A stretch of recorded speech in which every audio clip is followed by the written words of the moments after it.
Rappelez-vous, frères et sœurs, que Shaitan s'investit beaucoup dans la ruine de la salat d'un croyant.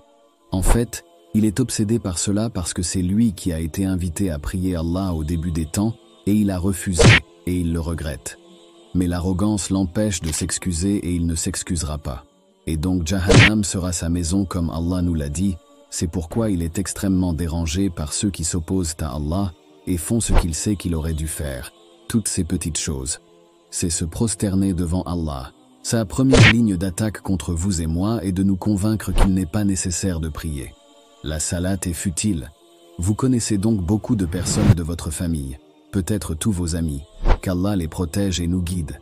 Tous ceux qui ne prient pas, Shaitan a réussi à les convaincre que la prière est futile, ce n'est pas nécessaire.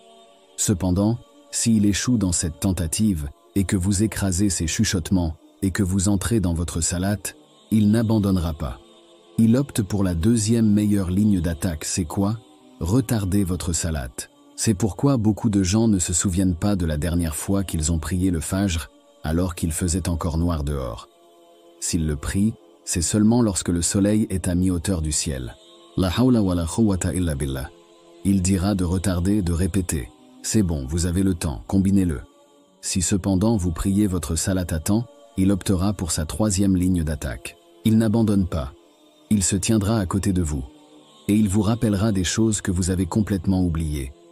Et vous constaterez que votre esprit est devenu un cerveau qui résout les problèmes dans la salat, se souvenant des solutions à des problèmes passés il y a longtemps, et vous commencez à vous souvenir des choses que vous avez complètement oubliées. C'est Shaitan. S'il ne peut pas vous empêcher de prier, il nuirait au minimum à la récompense, en vous distrayant. Et c'est pourquoi Aïcha alayhi salam a interrogé le prophète Muhammad sallallahu alayhi wa sallam à propos d'un iltifat, en regardant autour de lui à la prière. Que a-t-il dit? Regardant autour de la salat est un vol que Shaitan vole la salat d'une personne. Alors, où est ton cœur? Où sont tes yeux? Où concentrez-vous sur votre prière? C'est pourquoi vous commencez votre salat par « A'udhu billahi minash shaitanir rajim »« Ya Rabbi, aide-moi »« Ya Rabbi, aide-moi » Et c'est l'analogie donnée par l'imam Ibn Jawzi. Qu'Allah l'agrée, il a dit qu'un de nos pieux prédécesseurs a dit à son élève « Que feriez-vous dans la situation où Shaitan a embelli pour vous vos péchés? Vous ne pouvez pas arrêter de pécher, où il y a des choses que vous regardez, écoutez, touchez, inhalez, fumez, achetez, vendre, quoi que ce soit. » Il dit à son élève « Que faites-vous dans une situation où Shaitan continue de vous tenter de pécher ?»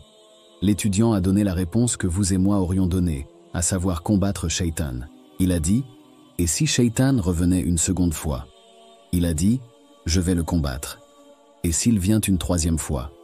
Il a dit « Je vais le repousser, je vais le repousser. » Il a dit « C'est le long chemin. » Et puis, il lui a posé une question. Il a dit que si vous rencontriez un troupeau de moutons et qu'ensuite le chien du berger courait après vous, se mettait à aboyer et vous empêchait de continuer votre voyage, que faites-vous? Il a dit « Je vais essayer de repousser le chien autant que je peux. » Il a dit « C'est un long chemin. » Lui dit-il « Ce que tu dois faire, c'est, tu dois aller chez le berger, tu dois aller chez le propriétaire du chien, lui dire de retenir son chien, comme ça tu pourras le faire. » Voyez-vous ce qu'il dit? Il faut aller jusqu'au sommet, il faut parler au propriétaire. Qui est le propriétaire? Pas seulement Iblis, toute la création, les anges, les djinns, les humains, les bêtes, les créatures, les cieux et la terre, mais c'est Allah, le puissant, le sage. Va tout en haut, porte-toi plainte auprès de lui, Ya Rab, aide-moi. Retiens cette créature du moment où je commence ma salat jusqu'à ce que je la termine. C'est ce que vous faites lorsque vous dites « Je cherche refuge auprès d'Allah contre Shaitan le maudit ». Expérimentez votre servitude envers Allah, votre pauvreté, votre faillite et votre besoin de lui alors que vous dites « Je ne peux pas ». Je cherche refuge auprès d'Allah contre Shaitan le maudit. Qu'Allah accepte nos prières et qu'il nous protège.